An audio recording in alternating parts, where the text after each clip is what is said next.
alternatives to using miniatures in your Dungeons and Dragons game. That's what we're going to explore in this vlog. And one of the great things about D&D is it can be as simple or complex in terms of the visuals. You can go totally old school, graph paper, dice, books, pencil, and everything happens in the mind. And with an amazing DM and amazing players, this rich narrative can easily be created. On the opposite end, that extreme, and being a wargamer and having other aspects of the miniature hobby infusing into my role-playing games, you can do the 3D dungeon, Dwarven Forge, spell effects, background music, miniatures, and really, like, see that dungeon? That dungeon took me 3 hours real time building and assembling, and I've got buildings and I've got everything. Looks fantastic. And then you can play, as most of us do, somewhere in the middle. You've got a dry erase mat or maybe some gaming tiles. You've got miniatures. The players might have characters, figures that represent their characters. You've got some monsters. And many DMs will play at that level. But it takes a little while. There's some disadvantages. It takes a little while to, first of all, build the collection. Even if you say to the players, look, you bring your own character.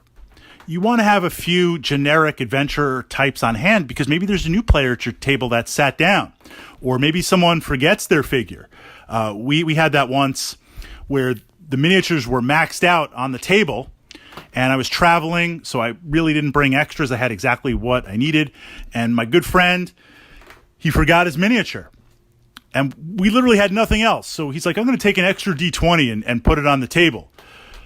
So we going through the adventure, his D20 is his character, and at some point, we're getting towards the final like boss fight, end fight, all the marbles in play. This is for it. This is bragging rights. And in that dice fury of moving stuff and picking stuff up, we're like, where's your character? It's your initiative turn. Somebody picked up that D20, and now we're like, where the heck was he? So you want to have a couple of extras ready to go. And then there's the question of painted versus unpainted. Now, there are miniatures out there that are pre-painted to a very good, serviceable tabletop quality. We're not looking at Golden Demon quality or wargaming quality. And you might be a DM or a Dungeons & Dragons enthusiast where you're into other aspects of the hobby, maybe a wargamer or a modeler. So you're like, well, I paint all my stuff. It's no problem. There's also unpainted miniatures. You could play with unpainted miniatures, although they do. I'm trying not to be judgmental here because there's many ways to express the hobby, but I am a little bit biased being a wargamer and having painted miniatures.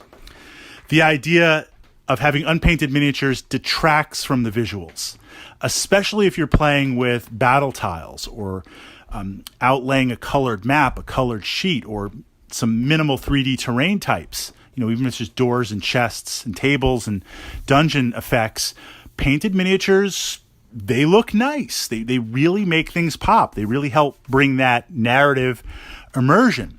And then, of course, it's collecting and bringing and organizing. And the true danger, if you're not a miniature gamer, I've got to give you a warning here. And I've said my warning. I've done right by you.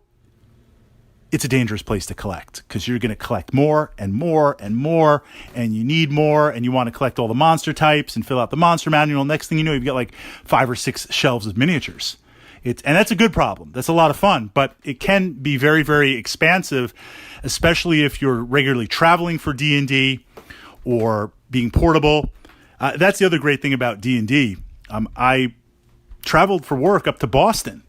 And I had an extra day after this conference ended, and it was literally Friday night. It was Thursday, going to stay an extra day over into Friday for the conference before heading back home to New York. And I was just like, any D&D groups in the area? Any players in the area? And I was able to just instantly locate a quick group and jump in on their game. And I had a fantastic time just jumping in, rolling up a random character. When you go kind of minimal, I was ready to do that. I rolled up the character there. Someone gave me a character sheet. I borrowed a set of dice. I'm ready to play. If you're traveling light or jumping in, miniatures could be a potential obstacle. So I don't want to push you away from miniatures, but there is a middle ground. And we see this, especially if you have access to a color printer or cardboard stock or looking at some of the older, can I say Pathfinder and D&D in the same sentence? Is that absolute heresy? Looking at some of the Pathfinder POGs, or looking at some of the older D&D 3.0, 3.5, 3.x stuff on clearance, you can get maps and utilize POGs. The intro D&D 4.0 set, and I liked 4.0, had a set of really nice maps and really amazing POGs that you could utilize to play. Monster POGs with their pictures on it, and character POGs. It was good. The quality was good. The colors were vibrant. You knew what they were. It added that nice dimensional feel. You can also use cardboard or printed standees, and lots to download. This is before we even get into 3D printing and stuff like that.